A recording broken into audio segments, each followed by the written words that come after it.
Adakah tips yang bisa Ustadz berikan untuk meningkatkan komunikasi dan membangun kesepahaman dengan pasangan, terutama terkait perbedaan pandangan, baik tentang usaha yang sedang dirintis, pengolahan keuangan atau dan lain-lainnya? Saya punya sebuah mungkin belief ya, sebuah keyakinan. Saya mungkin akan membicarakan hal-hal yang mudah kepada istri saya, tapi yang sulitnya akan saya simpan sendiri.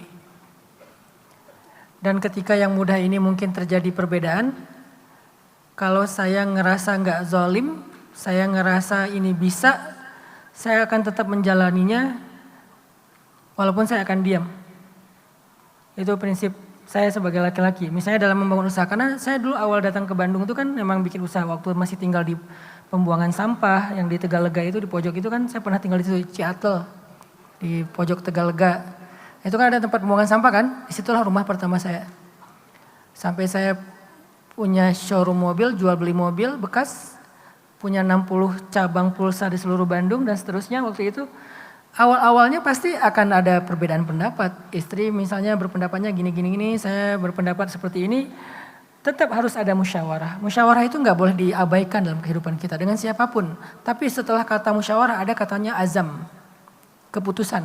Fa'idha azamta fatawakkal 'ala Allah. Kalau kamu sudah memutuskan, maka tawakal kepada Allah.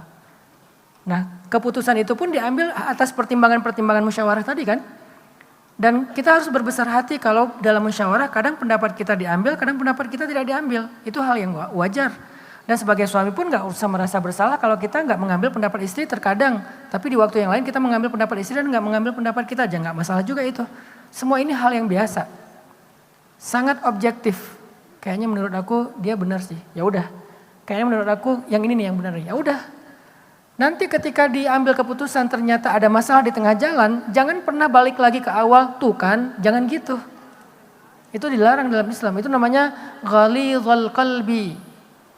Walau kunta faddan ghalidhal qalbi lan faddu min haulik. Kalau kamu sangat kaku dan kayak gitu, marah karena sebuah keputusan, maka orang-orang akan menjauh dari sisi kamu. Ini nasihat Allah kepada Rasulullah. Makanya kalau istri ngasih masukan, suami nggak ngambil, tiba-tiba dia punya trouble dalam bisnisnya, jangan pernah bilang, tuh kan aku udah bilang, jangan pernah bilang kayak gitu. Begitu juga suami sama kepada istri, jangan pernah, tuh kan, jangan. Karena dalam musyawarah wajar ada pendapat yang diterima, ada pendapat yang tidak diterima, itu wajar. Yang penting dia mau mendengar semua pendapat, itu hakikat musyawarah. Mau mendengar, bukan mau mengambil. Gak mungkin kan mengambil semua pendapat, apalagi kalau itu saling kontradiktif kan ya. Ya udah dengerin dengan bijaksana, dengan objektif, lalu ambil apa yang menurut pertimbangan kita paling ahsan, paling aslah, paling yang sulh, paling baik. Nah, saya sebagai suami, sebagai ayah, sebagai laki-laki, kadang mengambil sebuah keputusan setelah musyawarah dengan istri, walaupun dia nggak setuju dengan itu, saya bismillah azam, dan alhamdulillah beberapa sesuai dengan target gitu. Kalau dalam urusan finansial.